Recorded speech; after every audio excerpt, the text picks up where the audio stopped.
the Americans are giving us conflicting signals. On the one hand, you had the Christmas Day bombing of terrorists, which gladdens the heart of many of us. I say, praise God, we have some kind of breakthrough. And then you have this issue of the visas, and they are tightening it up to the point now that they've suspended. You can't even go to the American embassy to talk anything about visa because the entire process of visas is suspended. So if you don't have your visa already, you can't even go to the United States.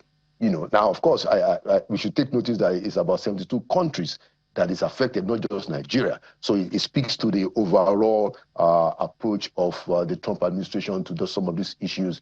And there are people who have all kinds of different perspectives to it. Some of Nigerians in the US that I've spoken to after the news in New York said that, look, Mr. Trump is trying to reduce the number of Nigerians' influence in the United States because you have a lot of Nigerians doing great work in the United States, doctors in places like Chicago. They say that you have more black doctors, and among them, majority Nigerians in Chicago than any other place.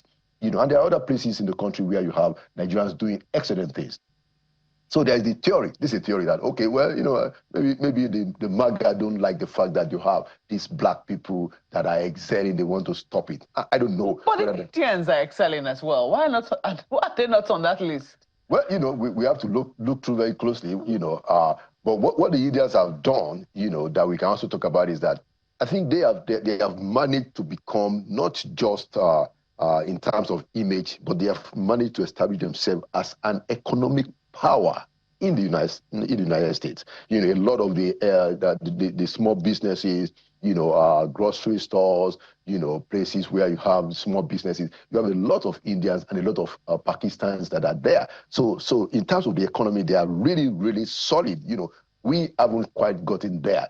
But the important point is that we need to urge Mr. Trump to stop giving us conflicting signals. And I think it's important for our own leaders to see how can we chart a more formidable relationship with the Americans. Look, we need the Americans, no doubt about that.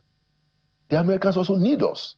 That's the truth. The Americans also need us. And this was the point that Professor Wariboko was making in my show on Friday, that look, what is happening in Venezuela, what happened to the Venezuela president, what the Americans did, and what the Americans did in Nigeria, there's a connection to it because they are trying to break the ranks and the influence of the Chinese, and so the Nigerian government has to take advantage of that to open a new vista with the Americans. And we need to urge the Americans, led by President Trump, that look, Nigeria is a special country, globally the biggest country among black people anywhere, and of course, holding a significant position in Africa. So they shouldn't be treating us, they just put us in a blanket ban all over the place, but to take us also to assert ourselves.